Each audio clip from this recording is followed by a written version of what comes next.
এই যে শুনছেন, জি ভাইয়া, কিছু বলবেন আপনি? আমি আপনার রূপের আগুনে জ্বলে পুড়ে ছাই হতে চাই। ও মাই গড, তাই নাকি? 100%। তাহলে ছাই হয়ে যান, সেই ছাই দিয়ে আমি থালা বাসন মাজবো। আচ্ছা ঠিক আছে। এই ঘরে এসি লাগানো ছিল, এসি গেল কোথায়? এসির কিস্তি দেয় নাই, তাই এসি খুলে নিয়ে চলে গেছে। কিস্তি দাও নাই কেন? প্রতি মাসে দিয়ে তুমি আমার কাছ থেকে কিস্তির টাকা নিতা। নিয়ে গেছে, ভালো হয়েছে। শীতের দিনে এসি দিয়ে কি করবা? গরম আসলে আর একটা কিস্তিতে এসি আনবো। হ্যালো। এই তোর বউ পোষার মুরুদ নাই, তুই বিয়ে করছিলি কেন? আরে বাবা, কি হয়েছে সেটা তো বলবা। বাল হইছে, 3 মাস ধরে বাপের বাড়ি ফেলাই থুয়ে গেছে। ওরে আমার সোনা বউ, রাগ করে না, সামনের মাসেই নিয়ে আসবো। শীত চলে গেলে নিয়ে কি বাল ফেলাবি? গাদা কোথাকার।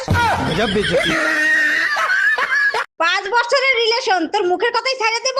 অত গাধা আমি না, ফোন রাখ। টুম্পা, তুমি আমার জন্য অন্যের সাথে লড়াই করতেছো শুনে বুকটা জুড়িয়ে গেল। ভালো যখন তোমাকেই বাসি, পুরো দুনিয়ার সাথে লড়াই করব আমি। সত্যি তোমাকে পেয়ে আমি ধন্য। তা কার সাথে এত লড়াই করতেছো? কার সাথে আবার? তোমার বোর সাথে। Bye bye. এ স্বামী না, স্বামীর তো নাম ধরে ডাকা যাইবে না। দাদা শ্বশুরে বলছে স্বামীর নাম ধরে ডাকলে হেলে বলে অমঙ্গল হয়। তাইলে কি কইয়া ডাকবো, কি কইয়া ডাকবো, কি পাইছি। এ কুত্তা, খাইয়ে যা। এই মেয়ে, তোমার বাড়ি কোথায়? আমি বাংলা জানি না, ইংলিশে বলেন। How are you? গাজীপুর। আমার মহারানীর রান্না বান্না কি হলো?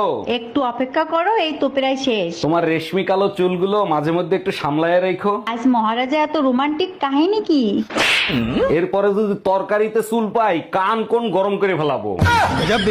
ইয়া ইয়া ইয়া ইয়া ইয়া ইয়া ইয়া আচ্ছা বলো তো, একটা ছেলে আর একটা মেয়ের ভিতরে বড় ব্যবধান কোথায়? আরে বোকা, একটা মেয়ে 9 মাসে একবার মা হতে পারে। একদম ঠিক বলছো, এই কারণেই তোমাকে নিয়ে আমি গর্ববোধ করি। আর একটা ছেলে চাইলে 9 মাসে 270 বার বাপ হইতে পারে। আরে ঠাকুরপো, কি ব্যাপার গো? তোমার বউকে 10 বছর পর তুমি ডিভোর্স দিয়ে দিলে কেন?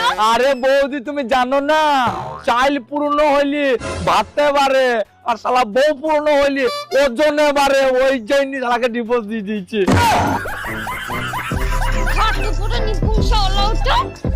আপনি যদি ভাত খেতে পছন্দ করেন তাহলে খুব ভালো, আর যদি না করে থাকেন এই ভিডিও দেখার পর থেকে ভাত পছন্দ করবেন। কারণ ভাত খেলে আপনি 3টা উপকার পাবেন। সবচেয়ে বড় উপকার যেটা, সেটা হলো ভাত খেলে আপনি কখনো বুড়ো হবেন না। দ্বিতীয় উপকার যেটা হলো, ভাত খাওয়া মানুষদের কখনো কুকুর কামড়ায় না।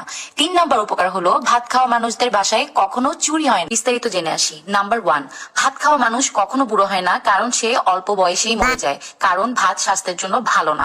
নাম্বার 2, ভাত খাওয়া মানুষদের কখনো কুকুর কামড়ায় না, কারণ বেশি ভাত খেলে মানুষ অল্পতেই অসুস্থ হয়ে যায়, আর তখন তাদের হাঁটার জন্য লাঠি ব্যবহার করতে হয়। লাঠি দেখে কুকুর ভয়ে পালিয়ে যায়, তাই সে কামড়াতে আসে না। নাম্বার 3, ভাত খাওয়া মানুষদের বাসায় কখনো চুরি হয় না, কারণ ভাত খেলে ঘুমের ক্ষতি হয়, তাই অনেক রাত পর্যন্ত জেগে থাকে, তাই চোর চুরি করার সুযোগ পায় না। এই টুম্পা ভাবি ফোন দিছে, লাউডে দিয়ে কথা বলো। হ্যালো। জানেন অরুণ ভাই, আপনার পেটের নিচেও তিল আছে, আমার পেটের নিচেও তিল আছে। এইসব কি বলেন ভাবি? আপনি জানেন আমার বউ সব শুনতেছে, কেন মজা করেন? মজাই যদি করবে তাহলে তোমার পেটের নিচে তিল আছে ভাবি জানলো কি করে? আরে ভাবি, আমি তো মজা করতেছিলাম, ভাইয়ের কাছে জিজ্ঞেস করেন, আমার পেটের নিচে কোনো তিল নাই।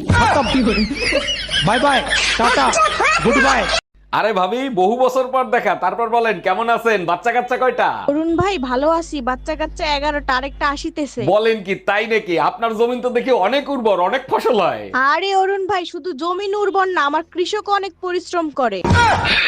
হ্যাঁ মা, ভালো আছি। তুই ভালো আছিস? হ্যাঁ মা, আমি ভালো আছি। বলছি মা, তুই ভালো আছিস? হ্যাঁ মা, ভালো আছি। ও মা, বলছি এটা না আমার শ্বশুর মশাই। তা বিয়াই মশাই ভালো আছেন?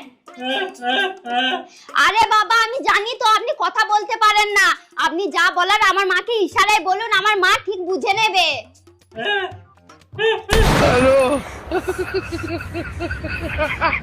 হ্যালো মা। কই রে তুই? আমি রান্না করে। রান্না করে যেহেতু আসছিস, তাহলে এক পাতি ভাত বসাই দে।